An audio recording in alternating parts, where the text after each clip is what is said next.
1964 में कश्मीर में रसूलुल्लाह सल्लल्लाहु अलैहि वसल्लम के मुंह मुबारक की चोरी हुई तो पूरे देश में sir only 2 minutes sir, only 2 please I know only 2 minutes sir, please sir, only 2 time is. पूछा जा रहा है कि 500 साल पहले तुम्हारी मस्जिद थी नहीं थी, ख्वाजा अजमेरी की दरगाह कह रहे नहीं है। अरे सर अगर मैं इस पार्लियामेंट में खोद दूं, इसमें गड़ा कर दूं तो खाने जहां का हिस्सा मिलेगा तो मेरी हो जाएगी ये, आप बताइए। अब आप देखिए ये प्रोपोगेट क्या हो रहा है। अच्छा जो तब्दीली मजहब का कानून, तब्दीली मजहब मैं तब्दील मजहब नहीं कर सकता, सरकार से पूछना पड़ेगा मुझे अपना मजहब बदलने के लिए। अगर अंबेडकर आज जिंदा होते तो बाबा साहब को भी कहते कि आप जाकर परमिशन लो तब मजहब बदलना पड़ेगा आपको। ये हालात आज यहां पर पैदा हो चुकी है। जबान का तहफ्फुज़ है, उर्दू को खत्म कर दिया गया। वो उर्दू जिसके हमारे मुजाहिदीन आजादी ने नारा दिया था इनकलाब जिंदाबाद का, उस जबान को आप खत्म कर रहे हैं। कल्चर, आप कल्चर की बात इनसे पूछ लीजिए, वो बोलेंगे नहीं हमारा जो कल्चरल नेशनलिज्म है वो कल्चरल नेशनलिज्म नहीं है बीजेपी का। सार मैं तेरी गलियों के वतन के जहां चली है रस्म के कोई ना सर उठा के चले, जो कोई चाहने वाला तवाफ को निकले नजर उठा के चले। सर हम जिस्म व जान बचा के चले, बहुत है जुल्म दस्ते बहाना के लिए। सर हम जो चंद अहले जुनू तेरे नाम लेवा है, इख्तिदार की कुर्सियों पर बैठने वाले जो लोग थे और है वो इंटेलेक्चुअली डिसऑनेस्ट है। संविधान सच्चा है।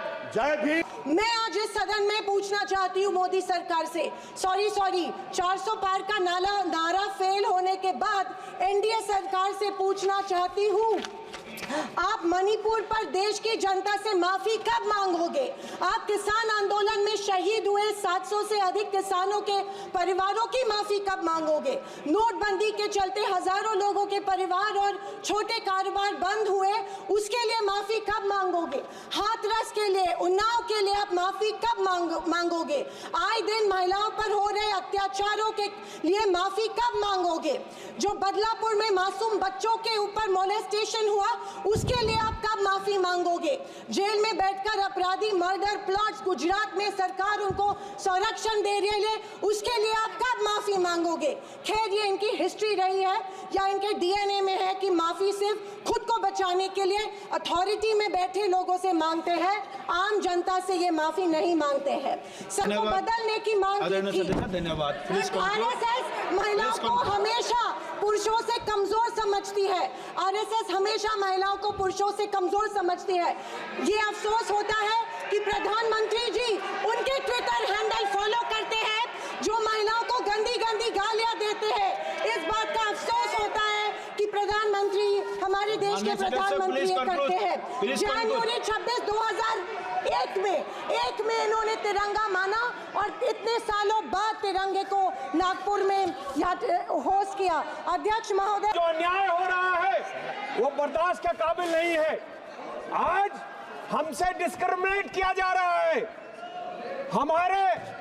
हमारे लोगों को पब्लिकली अब्यूज किया जा रहा है, हमारे साथ लिंचिंग की जा रही है, मारा जा रहा है, हमारे बुजुर्गों को दाढ़ी से नोचा जा रहा है, हमारे लोगों को नमाज पढ़ते हुए लात मारी जा रही है, हमारी जमीनों को छीनी जा रही है, हमारी दरगाहों पे कब्जा की जा रही है, हमारे बच्चों से एक ऐसा शब्द बुलवाना चाहते हैं जो नहीं बोलते और नहीं बोलने के कारण उस पर अत्याचार होता है। ये आज का हिंदुस्तान है इनके सामने, इनके चलाते हुए, जिसका हम विरोध करते हैं। और सर वही नहीं, पिछले कुछ दिनों में 686 स्पीचेस हुए। आपको जान के ताजुब होगा सर। किसको लात मारा आप बताए, तथ्य दीजिए, किसको कहा लात मारा, तथ्य दीजिए। हम देंगे सर। नमाज पढ़ते वक्त दुनिया ने देखा, ताजुब है आप छुप गए देखने के लिए। सर 686 हेट क्राइम्स हुए हैं पिछले वारदात, लेकिन उनमें से हेट मॉन्गर्स के खिलाफ कुछ भी नहीं किया इस मौजूदा सरकार ने। और किसके खिलाफ कर रहे हैं कार्रवाई? उनके खिलाफ जो विसल ब्लोअर हैं, उनके खिलाफ जो न्यूज देते हैं, सोशल मीडिया कहता है। मीडिया तो बिका हुआ हम सब जानते हैं, इन्हीं के कंट्रोल में है। लेकिन और वही नहीं, हमारे ट्राइबल्स के खिलाफ उनकी जमीनें, उनकी फॉरेस्ट छीनी जा रही हैं। 10,000 से ज्यादा केसेस दिए गए हैं उनके। सर हमारे 2011 के सेंसस और एक बात से हटा दिया 2011 जाएगा, के जो भी सेंसस के पार्लियामेंट हिसाब बोला है। से एक बात से हटा दीजिएगा। 12.2% मुसलमानों की आबादी है। और आपको जान के ताजुब होगा कि 54 मिनिस्ट्रीज में 11,131 ऑफिसर्स में मुसलमान सिर्फ 171 है, जिसका परसेंट 1.6 है। यहाँ हमको जो हमारे हिसाब से मिलना चाहिए वो नहीं मिलता। लेकिन अगर जेलों में आप तादाद देखेंगे तो मुसलमानों की तादाद 31 है, उसमें ज्यादातर इंटर ट्रायल है जिनको जबरदस्ती भरा गया है। हमारे स्टूडेंट्स को, हमारे एक्टिविस्ट को इनको निकालना होगा। पिछले 10 सालों में